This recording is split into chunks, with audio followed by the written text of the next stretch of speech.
know the real value, so it doesn't work. Rabbi Yirmiyah said, Rabbi Yirmiyah holds even lechatchila. We're using the term lechatchila as the mindset of the person that's doing the redemption.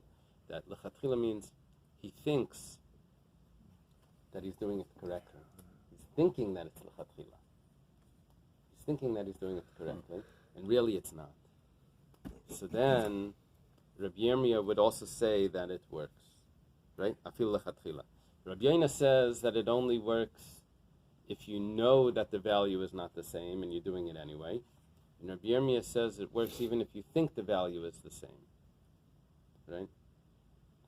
Just imagine he's redeeming it on a Rolex.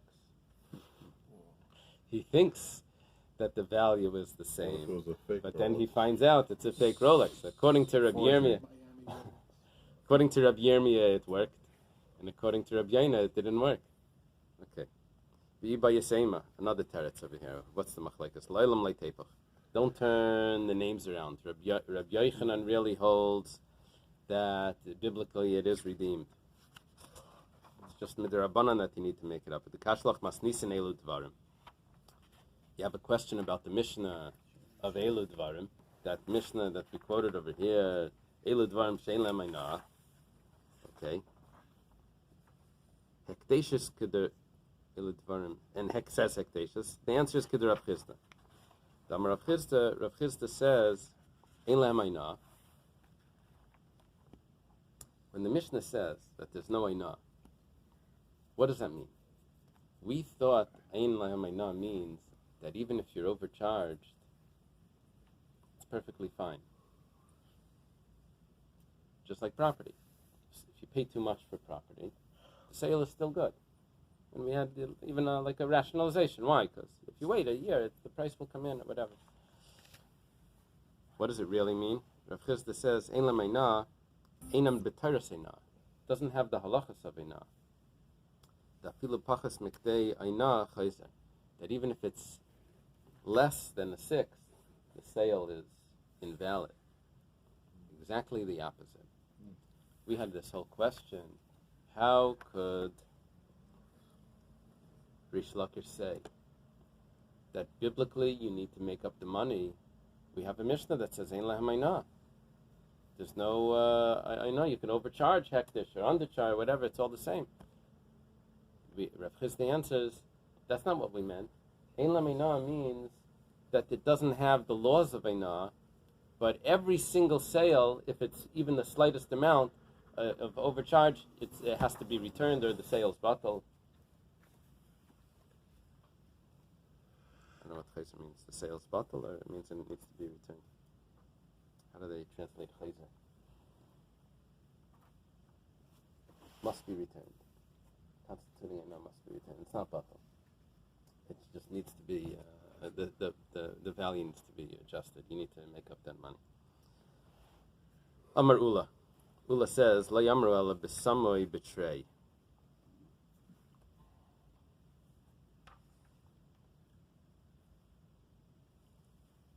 We said that the person that redeemed from hektish needs to make up the value. That's only if it was evaluated with two people. And then what happened was he gets a new price for it. Other people take a look at the Rolex or whatever, finds out, no, it really has a different price. Aval b'samu b'tlasa, but let's say 3 people evaluated it. It was done correctly. It was a full evaluation. So afal gav da'asi b'meya, even if 100 people later come and say that its value is really different, lo yihadar. He did it correctly. It does not need to be returned. Anything needs to be returned. He did it with 3. It's good. So he's buying it from Hektish? Yeah, he's redeeming something from Hektish. Okay, so and he's using another item. This was in Hektish. It was originally assessed to be $18,000. All right? And now he wants to buy it. It belongs to Hektish. Yeah, for $15,000. But if 3 people were had assessed for 18, he can buy it for 15. No. So what happens is He has. It's used, don't worry. He has two people. It's not a Harley. That's a good price for a Ducati. Yeah, I said it's not a Harley. I No, can't. it's a Kawasaki. So he has. That would be a great price for Ducati. Yeah. He has two people telling him that it's 15,000. So he says great, and he buys it. Then three people come along and say, "You got that for 15? It's really 18." And so Ula says he has to give the money, he has to make up that money. But let's say three people told him that it was 15. Then he takes it home and everyone's there admiring it. So they tell him, 100 people tell him that it's really 18. He doesn't have to make it up because he had a perfect evaluation. He doesn't need to retract on that and make that up. So the 3 is like a base dip. 3 is like the Yeah. Bezdin and it's good. Why doesn't it just say that? That's what That's it what says. he alludes to. That's what he says. Tlasa was good. Now, Eily, is that really so? V'amar Rav Safra, Heicha Amar Meya Katrei V'trei Kameya. When do we say that 100 is exactly the same as like 2? Or 2 is like 100? That's only linyanedus. That's when it comes to witnesses. That we don't care how many witnesses show up. If you had 2 witnesses, it's exactly the same like you have 100 witnesses. However, but if it goes after an evaluation of what something, an appraisal of what something's worth, so Basar Deis is leaning, you go by after how many people are saying. You have to take a poll, and you see the numbers. How many people say this? How many people say that? V'su tlasa v'tlasa layazlin Basar Basra, the adhek t'shalol yaina. If I have 3 people that say, and another 3 people come and say that a different price, I'm going to go after the last one if it's higher. The ad hektish shalal yaina, because hektish should have the upper hand, right? The house always wins. So Kasavar Ula, Gemara answers, Ula holds like Rabbi Yochanan, that tzarech lasis dam midivrayim. Really, the sale was good anyway. This whole thing of making up the value, that's only rabbinic. It's only rabbinic anyway, so we say that once it was done correctly, you don't have to adjust it later. Okay. Harezu tachasoilam. The Mishnah says that this animal should be in place of an oila.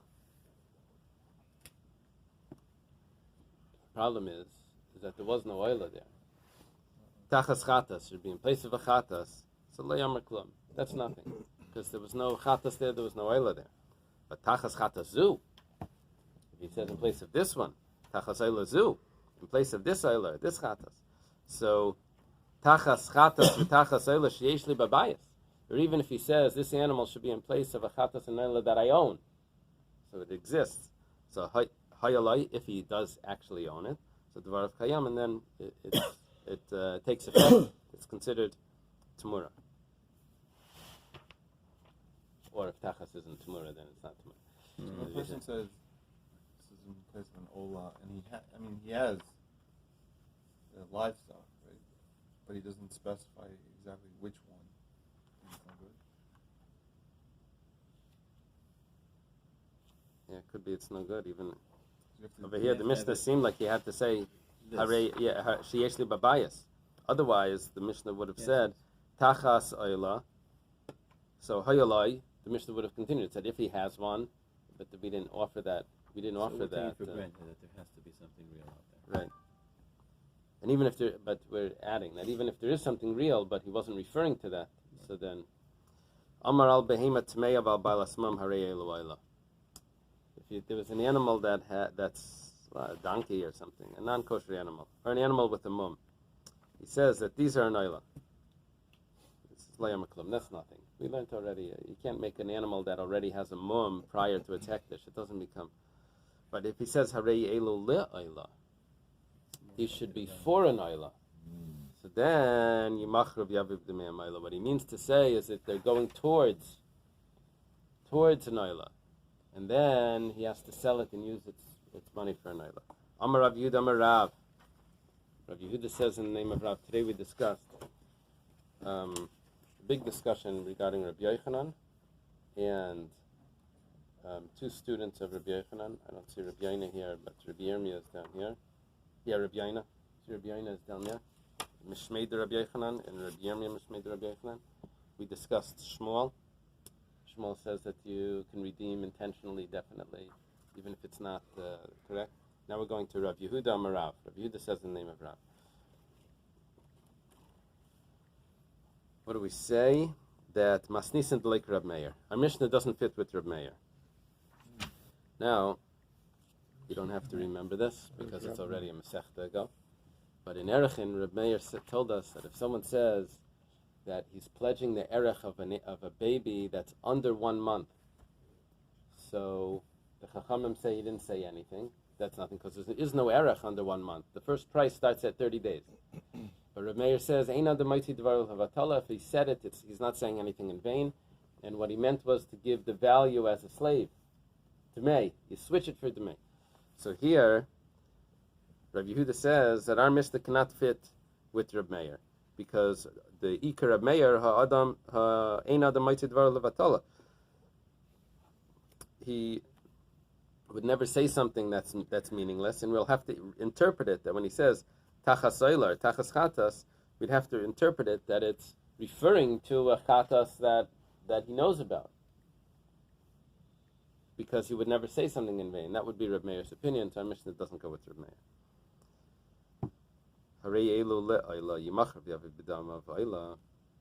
If he says these should be for an Eila, he's pledging these towards an Eila. So then you have to sell it, even though it's a non-kosher animal and it has a mum. Time of the behemoth meya. What's the reason why this is working like this? Because it's a non-kosher animal. Ubailas mum delay chazin.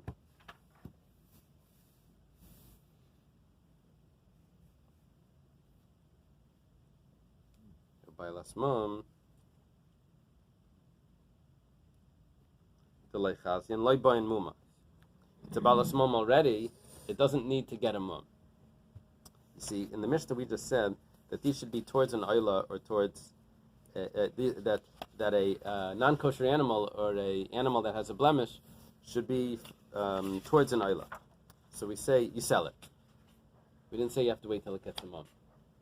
Why? Either it has a mum or it's non-kosher and it doesn't need to get a mum. It's already not a sacrifice. The fact that we didn't use a different case. We could have used the case that it was a female animal and he pledged it for an asham or an ayla. We didn't say that case. Why? Because that case you would need to get a mum in the animal. The animal needs to get a mum, and then you can sell it. So, Amar Rav Yud Amar Rav Masisant like Reb Shimon. Our Mishnah doesn't go with Reb Shimon. The fact that it left out that case. Why? The Tanan Reb Shimon Amitimacher Shlei B'mum. Reb Shimon holds that a nekeva animal already is considered like it has a mum, because that's not eligible for that. The fact that the Mishnah didn't use that case means that we're not going according to Reb Shimon. And the interesting thing is that we just, what we did in our Mishnah was we said, first of all, we're not like go like Reb Meir. We also don't go like Reb Shimon. It's more significant, the one that we said about Reb Shimon, because that's in our Masechta.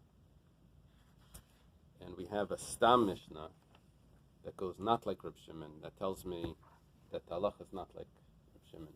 Stam, machlekes v'achekach stam means that we're paskening. But if it's in a different Masechta, we have a machlekes v'achekach stam, doesn't mean that we're... No, the way it works is like this, that when Rabbi tells us a straight halacha, then afterwards he tells us there's a machlekes. So what he means to say is that halacha that I told you, it's not so clear. There's other opinions here, and you can't pasken like that. If he does it the other way, if he says a machlekes, and then afterwards he tells you just the straight halacha. What he means to say, that machlekes that I told you before, don't worry about it. This is the halacha. So there's a difference between machlekes v'achekach stam or stam v'achekach machlekes, but that is only if it's in one masechta. Because in different masechtas, Rabbi didn't learn it in order. We don't know which one was first and which one. So we don't have that rule. Okay, let's leave it over here. Says over here that the Rogachover was the one who discovered the fraud. Wow, so cool. Because he knew the whole Talmud by heart. It says that